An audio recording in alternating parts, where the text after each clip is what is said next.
Hello friends, welcome back. So today's module is about chemical kinetics, and we will be looking into the different theories of reaction rate and chain mechanisms, and the majority of this material is taken from combustion physics by Professor C.K. Law and combustion by Professor Erwin Glassman. Okay. So what did we learn last week? Last week we learned about chemical thermodynamics. What did chemical thermodynamics tell us? Chemical thermodynamics related the initial and final equilibrium states of a reactive mixture. That is, if you are given a reactive mixture, methane and air, and it will tell you what will be the concentration of the different products like CO2, water, carbon monoxide if it is formed, hydrogen if it is formed, right?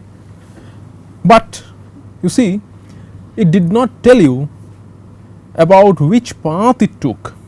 Okay? Why the path is important, it will become apparent in a very short amount of time, and the time it took for the process to happen. Okay? It just tells you, as you know in thermodynamics does never tells you about the path, it tells you about the initial and the final states. Okay?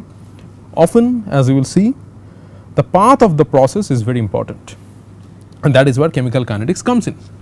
Chemical kinetics describe the paths and the rates of the individual reactions and reactants.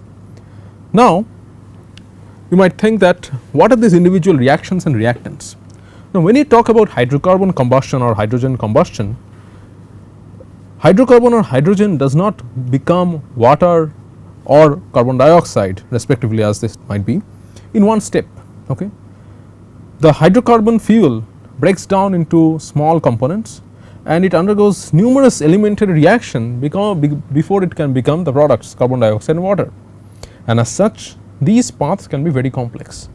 As you see here, there can be up to 10 to the power 3 intermediates formed for a large hydrocarbon molecule, which happens practically. For example, you consider kerosene, or you consider gasoline, you consider diesel, you consider biofuels. The combustion of these can involve up to 1000 intermediates and 5000 elementary reactions, or even larger. These are just some prototype numbers. It can go even larger. So as such, combustion reaction never happens in one step. It happens through a series of steps, through a series of reactions, and as you will see that these series of reactions that are involved, often this reaction happen in series, often they happen in parallel, and the series of reactions and the species that are involved, they have different times associated with them. Okay? They do not have similar times. So as a result of this, chemical kinetics become very important. It tells you how does the mixture get from the initial to the final state, and how long does it take. So this is the thing. Now, in the introductory session itself, we told that combustion essentially rests on two pillars: chemical kinetics and fluid mechanics, right. So as you understand, chemical kinetics is very important. Now you can argue that, okay, I am a combustion engineer, suppose I want to design an engine, should I know about chemical kinetics? The answer is yes.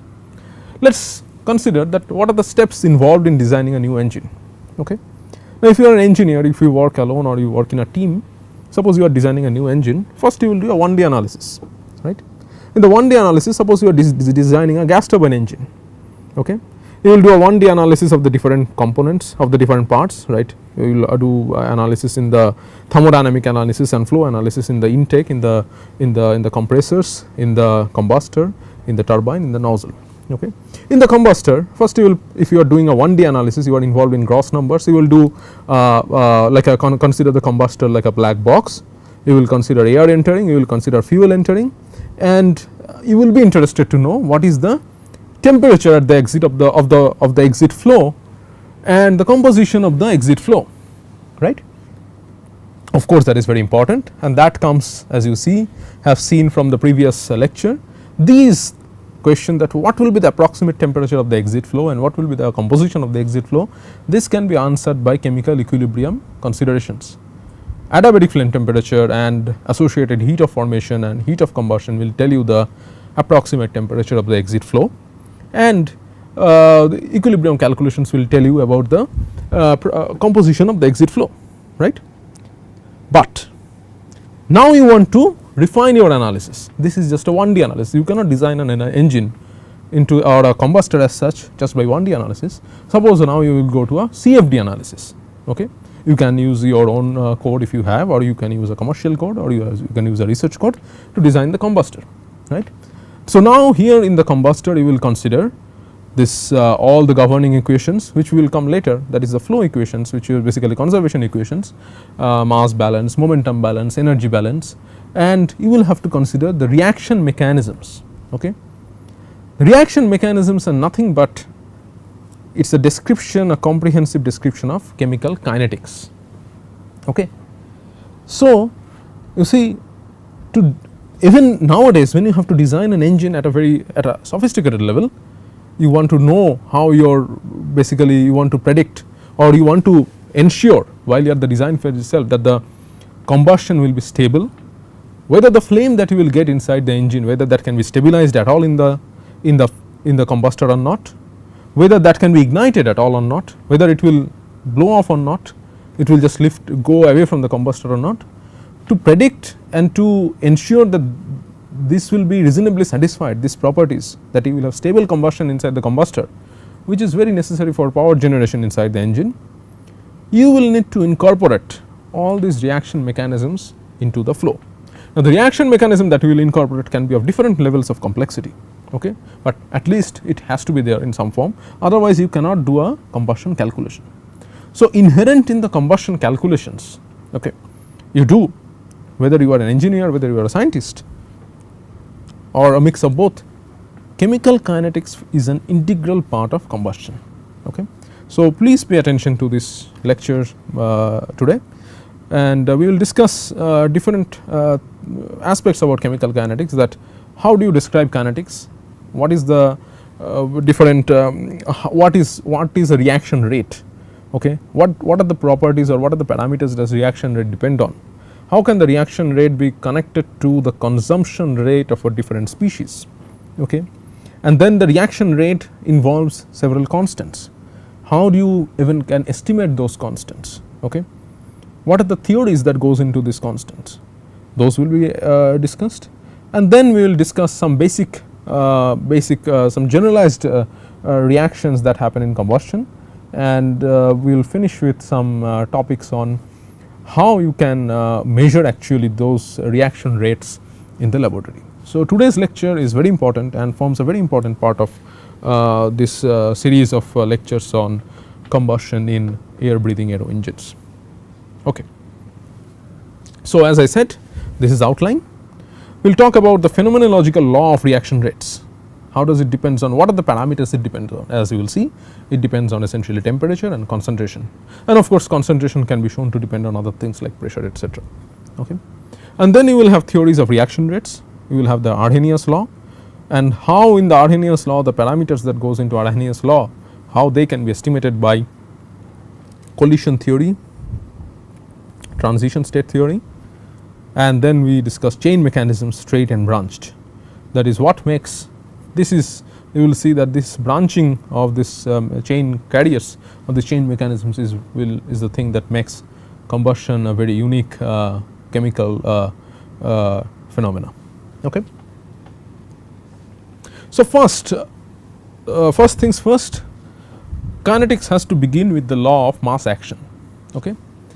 Now for a single step forward reaction, okay, that is, this can be true for any reaction as such, okay, any reaction. This is once again if you remember from the previous class, this is a generalized description of a chemical reaction.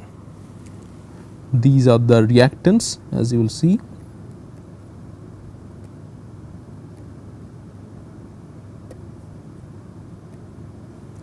and these are the products.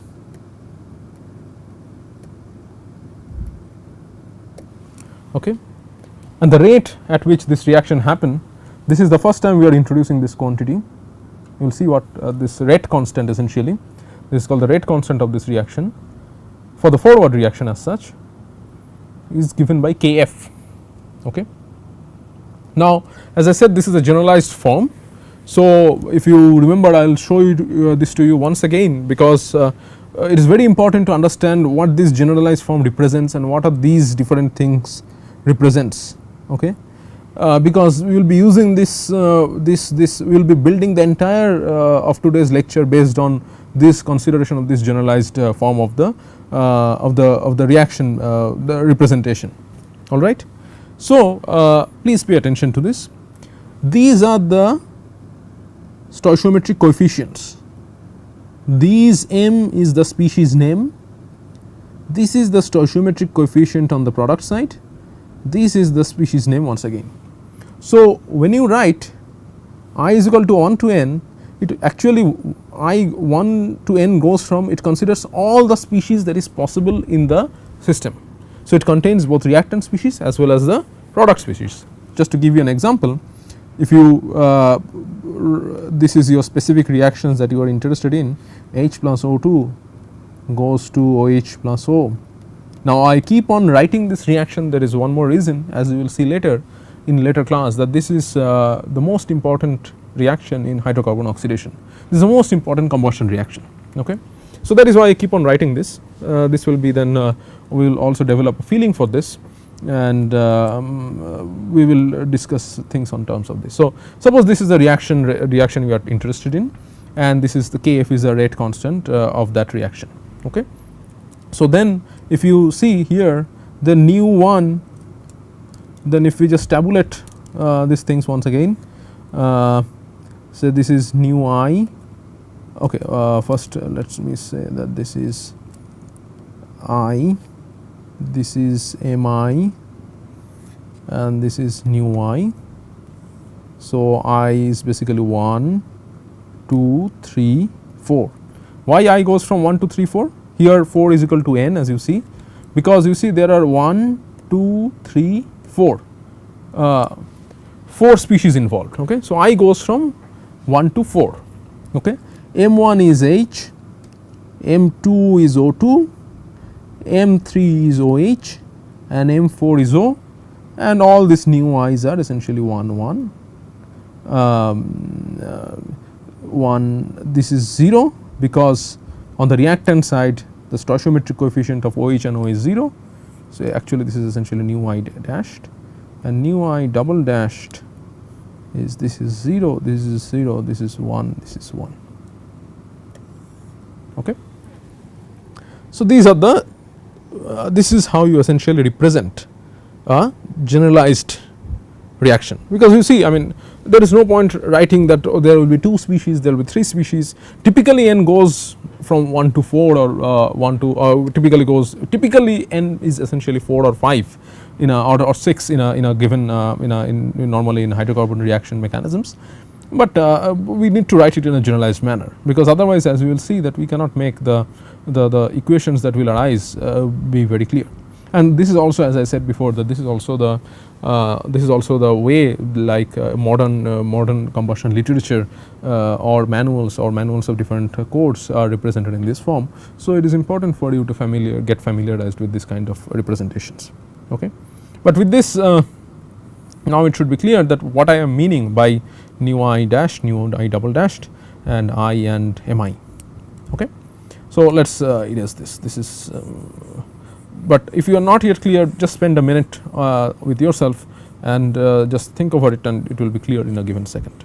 But this is very important, because as I said that all this is a foundation, and all the later analysis will build on this. Okay. So,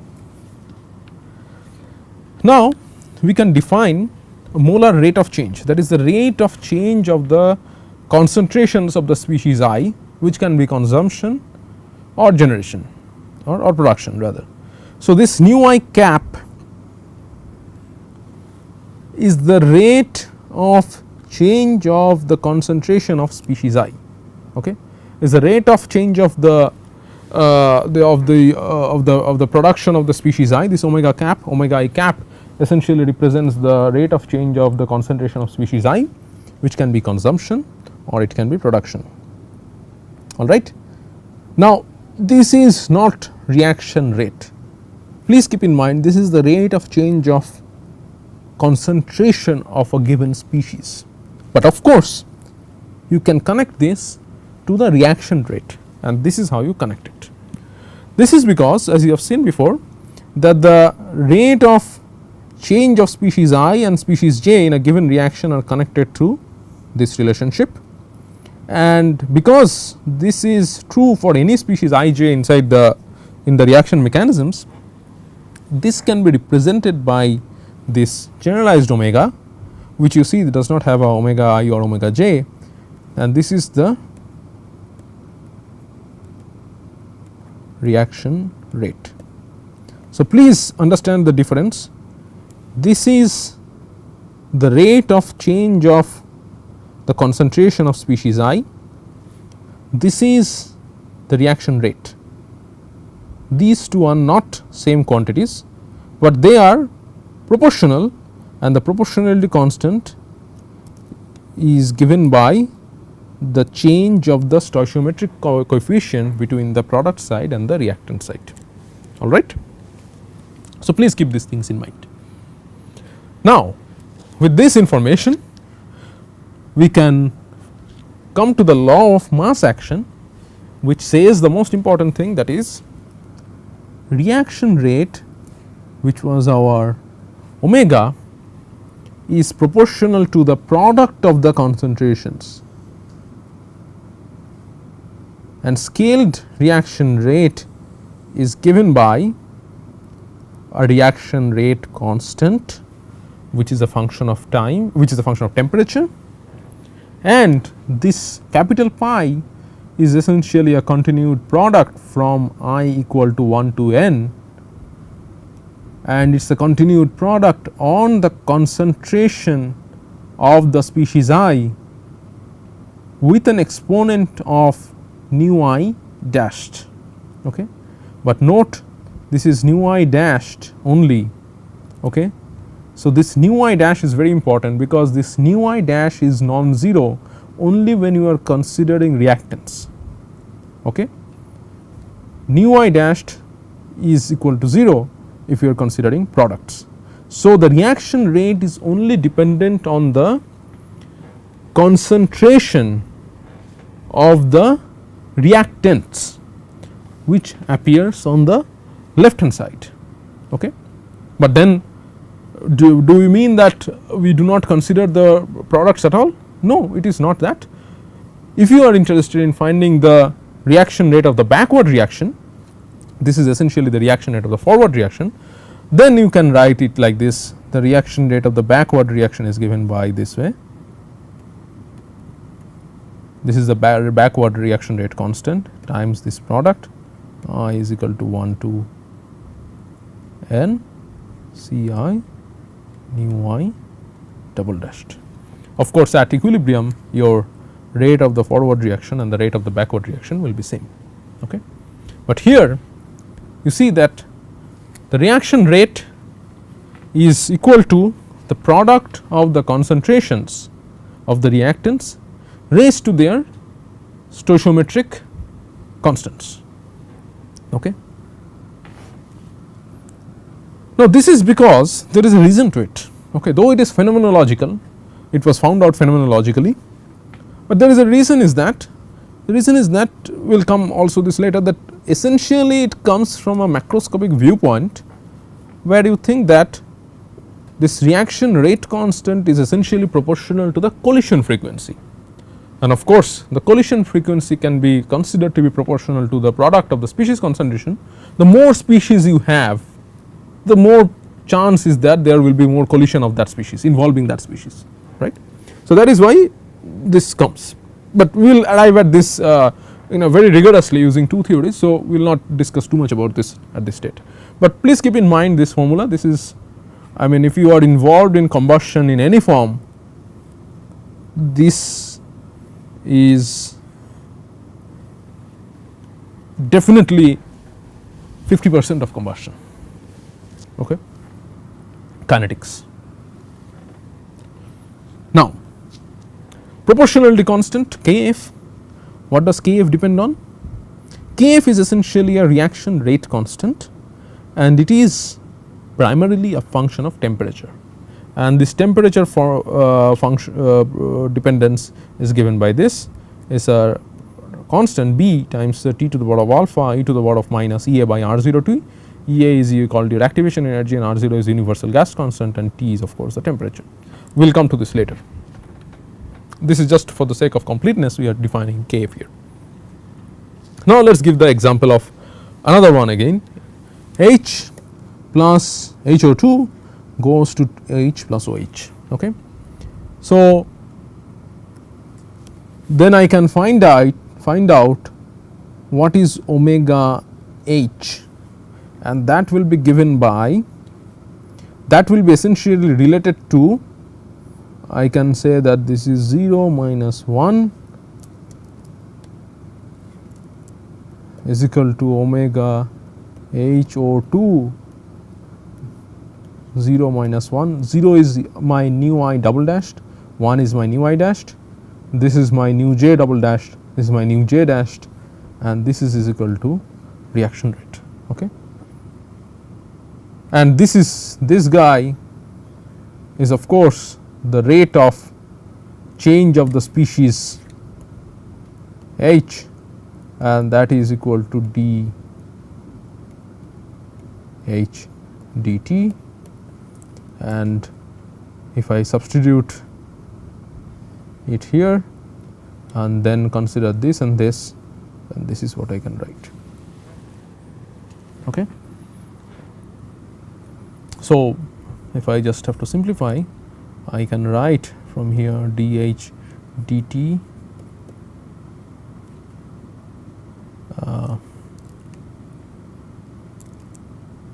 minus of dH dt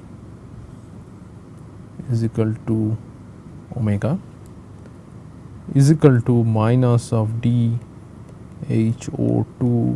dt. Okay. And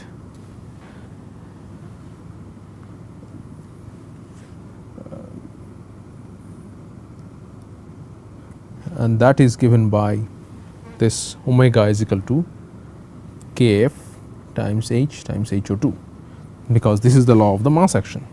So if we remember, omega for is given by, in the generalized form is given by Kf t times this one, product of I is equal to 1 to n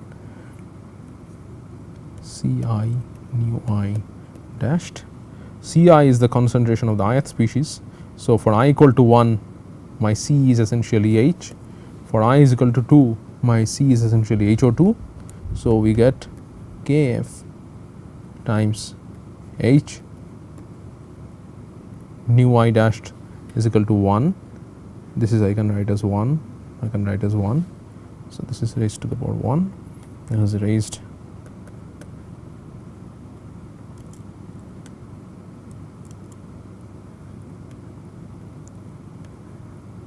to the power of 1. And this is what we get. Okay. You should consider any other reaction that you know and find out using the law of mass action what should be the reaction rate for that reaction. Okay. Now what is the expression for the backward reaction? That is a question. Okay. You can also try to estimate that, and we will come to this question later. So as you see that every forward reaction must have a backward reaction. Okay.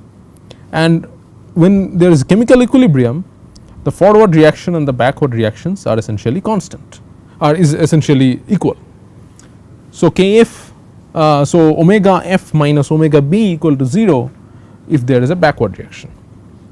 Okay. So then the net reaction rate, as you see here, is given by, this is for a given species, we can essentially write the rate of change of a given species I is given by omega I cap, and it is the rate of change of the species I is contributed by both the rate of change of the species I in the forward reaction as well as in the backward reaction.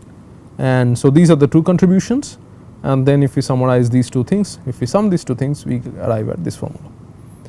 And then we are left with, we can find out the complete reaction rate for a reaction which involves both forward and backward reactions, and this is given by this thing. So, we can say that this is the forward part and this is the backward part, okay, and this is the net reaction rate, okay. And of course, this is equal to 0 when you have chemical equilibrium. So, at chemical equilibrium, as I said, that omega is equal to 0. So, we can basically set this to 0 and bring this Kf and Kb on the same side, and when we take the ratio of Kf and Kb, we find we are left with this thing, that pi goes, the product goes from 1 to n Ci raised to the power of nu I double dashed minus nu I dashed, which is nothing but our equilibrium constant Kc in terms of equilibrium constant in terms of concentration, which is nothing but Kc, and of course, you can have a relationship between Kp and Kc also. So, for this we can essentially now replace this as a function of Kc, Kb, because normally it is difficult to estimate the reaction, the backward reaction rate, but it is much simpler to find out the Kc because those are mainly tabulated. So, using the forward reaction rate and using the Kc value, you can find out the net reaction rate for a given reaction, okay. Now, if it is so that your backward reaction happens at a very small rate, which is often the case in kind of branching reactions which produces radicals. So, collision between radicals is kind of not very probable.